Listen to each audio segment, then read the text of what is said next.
Ito yung araw na pinakainihintay natin. Alam ko all the sacrifices na ginawa mo, not just for this event, but for our relationship. I'm really grateful sa lahat-lahat na pagmamahal na na-receive ko sa'yo ay sobra-sobra. I have not expected this kind of love from anyone, especially sa taong tinatangi ko ng kay tagal. The precious time that you passes us by, and we know till it's gone. The precious time that you passes us by, kaya mahal, I can't wait for it. Bilisan mo na dyan. Buksan na ang regalo kahit alam mo na ang laman. Gaya ng kumikinang na kagandahan ng puso at bumibusilak ang kagandahan. Kaya paalisin mo na si RB, patakbuhin mo na sakyan na kumakaripas paparne sa St. Luke's at tayo magsimula na. I love you, mahal ko. Si Carlo, pinipigilan niyang maiyak. Pero ngayon ay namumugto na yung kanyang mata. Iniisip ko nga bakit ba yung mga lalaking ikakasal kapag dumarating na yung kanilang magiging asawa, yung naiiyak sila, no? Pero siguro kasi nakikita mo yung future mo. Sino nga ba ang mag-aakala na ang dating maliit at malikot na batang lalaki na nasa likod ko sa class picture ng pre-elem ang magiging asawa ko ngayong araw na ito?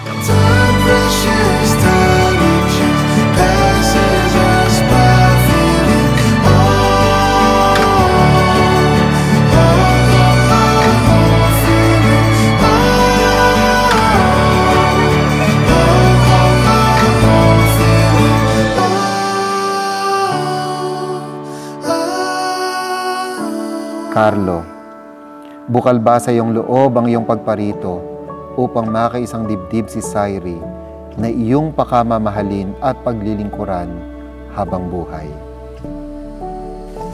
Opo, Father.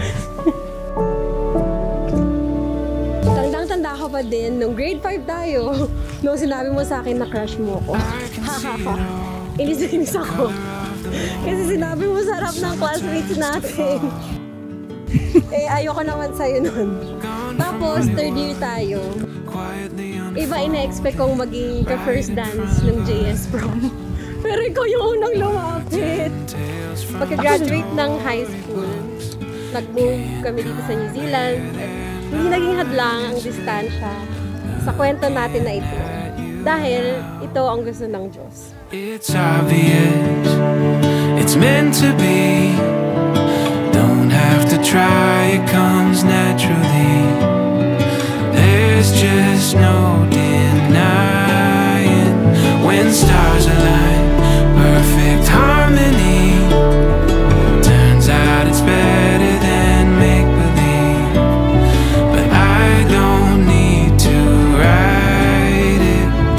I knew you were right. Mapaglarong tadhana, pero salamat sa mga nakakawindang ng mga pinagdaanan nating dalawa. Kasi dinala tayo kung nasan tayo ngayon. I'm really blessed and excited today that after 22 years, the person that I have called or shouted my crush in front of my advisor, Teacher Leia, is exactly the same person that I'll be waiting in front of the altar and together saying our vows to God and to you. Sairi, bukal ba sa iyong loob ang iyong pagparito upang makaisang dibdib si Carlo na iyong pakamamahalin at paglilingkuran habang buhay? Opo. It's obvious, it's meant to be. Don't have to try, it comes naturally. There's just no... Sa wakas, mahal ko, nandito na tayo. Sulit ang bawat paghintay dahil lahat ng sakit at pagkainip ay nahilom ng pag-ibig na pinadama mo. Ikaw ang matamis na bunga ng aking paghihintay at pagtitiwala sa Diyos.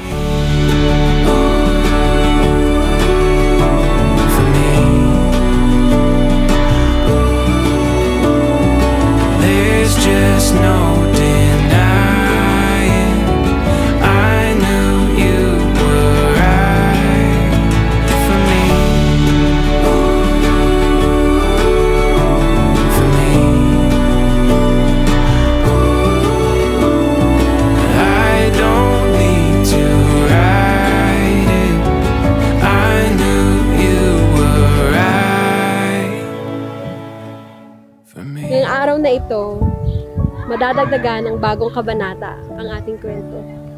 At mula sa araw na ito, ikaw at ako hanggang dulo. Mahal na mahal kita. Salamat na tinuruan mo akong mas maging matabang magmahal. At salamat sa pagpaparamdam ng tunay na pag-ibig.